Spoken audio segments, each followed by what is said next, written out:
Hai, wah semangat banget ya hari ini. Semangat dong. Ada Yogi di sini. Dan juga ada Tari di sini.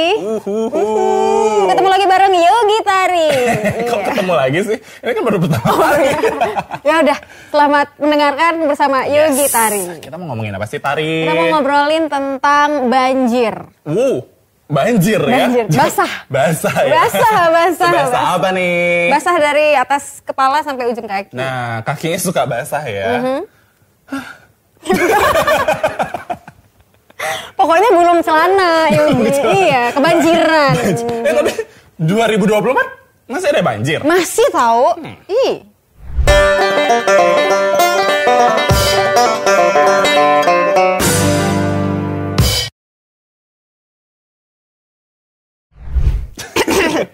Oke, ngobrolin tentang banjir, Yogi. Ini udah mulai ya? Udahlah.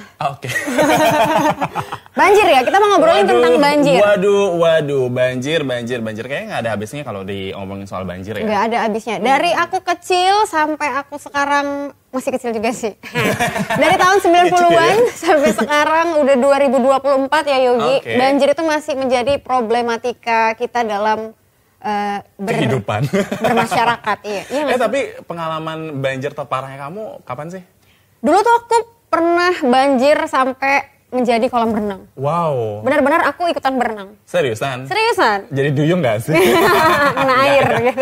Iya, tapi kalau ngomongin soal banjir memang gak ada habisnya ya. Capek juga ya kalau misalnya di pikiran kita dulu. Aku juga dulu pertama kali waktu masih SD kalau gak salah. Banjir di rumahnya aku yang bener-bener banjir yang bikin capek banget. Capek nguras. Nguras ya bener, sampai nguras ya.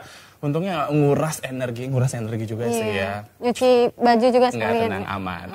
Semuanya aman ya. Tapi biar makin aman lagi nih ya, kalau kita kayaknya perlu tahu deh pendapat dari teman-teman kita. Kita tanya dulu teman-teman kita berarti. Kalau gitu siap-siap.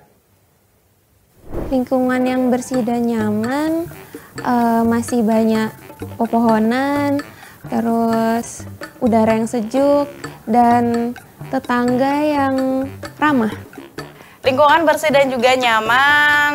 1, nggak bau sampah yang udah lama. Tapi syukurnya petugas kebersihan tuh rajin ngambil sampah yang depan rumah. Tapi kalau aku biasanya bawa ke tempat pembuangan sementara.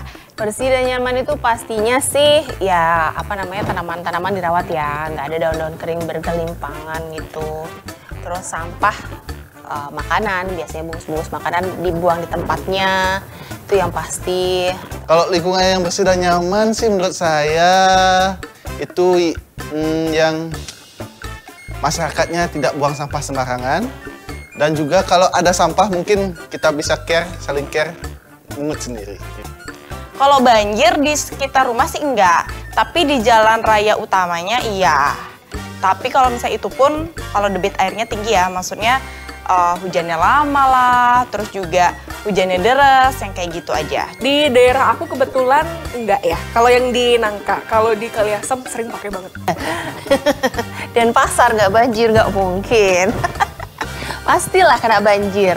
Apalagi kalau misalnya hujannya deras, agak lama dikit, itu udah depan kantor tuh lautan. Tinggal nambahin aja perahu karet tuh.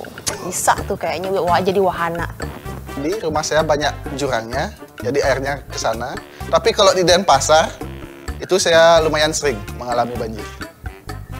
Karena waktu itu hujannya deras banget, habis itu tuh ada selokan yang tersumbat sama munculnya air tuh dari, tekel kecil-kecil itu loh. Penyebab banjir ada banyak ya, kebetulan yang pertama itu mungkin sampah yang berserakan, yang kedua itu selokan yang jarang dibersihkan, yang ketiga debit hujan yang tinggi. Bagi aku sendiri banjir itu banyak faktor ya, tapi karena dulu tinggalnya di Kaliasem, itu juga kita dempet-dempet rumahnya, terus untuk sanitasi dan juga tempat buang sampahnya kayak kurang bagus dan nggak ada penampungan dekat sana. Jadi ya udah kita kumpulin di satu tempat dan ketika hujan ya udah banjir jadinya. Nah, dan kalau di sini menurut saya sih karena gorong-gorongnya ya, gotnya tuh terlalu belum lebar dan dalam lah. Kurangnya kesadaran masyarakat juga ya untuk selalu menjaga lingkungan. Sebenarnya mungkin gorong-gorongnya kurang luas atau gorong-gorongnya itu apa ya, sudah tersedimentasi gitu loh, apa ampas-ampas dari sampahnya yang kecil-kecil itu kan gitu. Jadi dia mengecil gorong-gorong itu, jadi kalau kena air yang jumlahnya banyak itu dia udah nggak nampung, jadi meluap, biasanya sih gitu. Tempat resapan airnya dibanyakin lagi, selokannya sering-sering dibersihin. Terus sampah makanan, biasanya bungkus-bungkus makanan dibuang di tempatnya, itu yang pasti. Terus udah gitu juga kotoran-kotoran kecil itu juga harus diwaspadai. Kadang kecil-kecil kalau banyak jadinya mampet di mana-mana.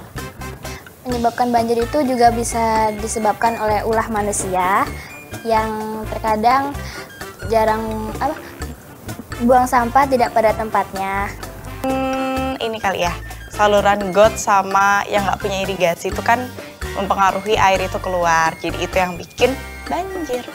Untuk teman-teman semua, jangan ragu untuk selalu menjaga lingkungan, dimulai dari lingkungan sekitar. Jangan pernah ninggalin sampah di tempat yang nggak ada tempat sampahnya. Kalau mau buang sampah di tempat sampah. Pesan untuk kita semua adalah yuk jaga kebersihan mulai dari lingkungan kita sendiri dan pastikan kamu nggak buang sampah sembarangan. Buang sampah pada tempatnya, jangan buang sampah pada temannya. Tuh kan. Ngobrolin tentang banjir emang gak ada habisnya. Capek banget loh kalau kata cinta lo. Tapi cinta lo orang gak suka lo ngomong ada banjir, becek, gak ada ojek gitu. Mana banjir, becek, gak ada ojek. Tapi dulu gak bilang ada banjir. Becek ya? Ada hujan. Ada hujan, becek.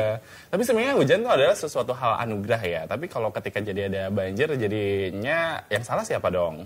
Yang salah sih kita ya. Kok bisa? Apalagi tadi kita udah dengar sama teman-teman yang lain kan, bahwasanya banyak penyebab banjir itu adalah ketika masyarakat buang sampah sembarangan. Oke, berarti Which masalahnya is, di sampah ya? Masyarakatnya adalah Oke. Hampir tersebut. Tapi mungkin ya untuk kalian yang mungkin merasa ada hal-hal yang perlu diperbaiki, kayak perlu diperbaiki aja. Menurut kamu yang perlu diperbaiki apa? perilaku masyarakat nomor 1. Jadi kita harus banget ingat jangan pernah buang sampah sembarangan. Iya, yang sembarangan itu apa? Ya membuang sampah tidak pada tempatnya. Misalnya buang sampah ke sungai. Oke, Karena juga ada teman-teman yang bilang masih ada yang buang sampah ke sungai. Iya, itu betul enggak red flag banget, guys. Iya, enggak so 24 banget ya. Enggak tahun 2024 banget ya. Terus apa lagi ya yang bisa diperbaiki ya? Mungkin kalau memilah sampah itu relevan nggak sih untuk dilakukan saat ini?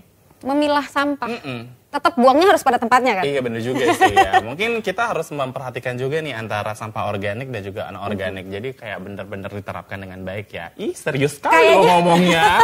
Berasa pakar 2024 ini ya. Kayaknya sih lebih ke mengurangi sampah juga Yogi. Mengurangi sampah. Iya kira-kira apa yang perlu dikurangin? Mengurangi sampah tadi sempat ada teman yang bilang juga kayak misalnya bawa tumbler. Jadi zaman sekarang kita kalau beli minuman pakai Kemasan, plastik gitu ya, kita bisa pakai tumblernya kita aja kan gitu. Terus Kali-kali dapat diskon kan? Oh iya bener juga ya. Selain itu bawa tas tote bag Tote bag sendiri. Tas reusable gitu ya. Reusable bag. Yang bisa dipakai berulang-ulang. Bener. Oke, jadi semuanya udah segitu aja. Kalau dari segi regulasi mungkin. Regulasi berarti ke pemerintah nih. Iya, aturan-aturan kayak perlu diperlakukan juga ya. Kayaknya lebih ke peraturan dan sanksi kali ya. Jadi kalau bisa kalau langsung melihat orang yang buang sampah ke sungai langsung aja dikasih sanksi. Bisa nggak sih? Kayaknya sanksinya jangan yang biasa-biasa aja. Kalau dia ikut dijeburin juga gimana? Kalau joget pargo cocok nggak ya? Kayaknya menarik juga ya. Agak lucu ya. Iya, di depan umum. Takutnya banyak yang suka joget pargoy, jadi malah makin banyak yang buang sampah sembarangan ya. Jadi soalnya pargoy semua ya. Bener, kayak gitu. Apalagi kan ngobrolin tentang lingkungan, di Bali sendiri kan ada tuh yang namanya konsep Trihita Karana. Waduh, mantap banget loh. Terima kasih sudah diingatkan. Sebenarnya kita udah briefing ini sebelum kita tag ini ya. Jadi antara Trihita Karana ada yang namanya, mungkin untuk teman-teman yang nggak tahu, ada yang namanya Parayangan, Pawongan, sama Palemahan. Nah, jadi Parayangan itu ya hubungan antara manusia dengan Tuhan. Terus kemudian Pawongan itu manusia dengan manusia. Dan Palemahan manusia dengan lingkungan. Jadi ini juga penting banget ya, yang sering banget dilakukan. Dimana kita juga harus peduli, nggak cuma pada Tuhan, pada sesama, tapi juga kepada lingkungan. Karena kalau bukan kita, siapa lagi? Klise banget pesannya. Gitu. Menurut kamu ada pesan nggak sih untuk teman-teman yang lagi dengerin? Sebenarnya kalau pesan kayaknya udah dapet ya. Jangan buang sampah sembarangan. Terus bisa juga kurangi penggunaan sampah. Kok penggunaan sampah sih? Pengurangan sampah plastik mungkin ya. Pengurangan sampah. Terus juga mungkin buat orang-orang yang punya punya teman, punya kuasa, punya kekuasaan misalnya, punya wewenang, punya andil untuk mengatur suatu kebijakan gitu ya. Contohnya kayak mungkin di penataan kotanya, jadi sebisa mungkin daerah resapan air tuh jangan dialih fungsi menjadi bangunan terbangun begitu. Kalau aku sih pesannya ayam geprek 2 ya. Iya, es tehnya 1. Enggak dong, enggak gitu dong. Selesai, udah closing aja. Kan tadi mau ditanya. Oh, apanya ditanya? Oh iya betul. Lupa. Iya, jadi back to the topic. Back to the topic. Ngobrolin tentang banjir 2025, kamu masih mau ada banjir?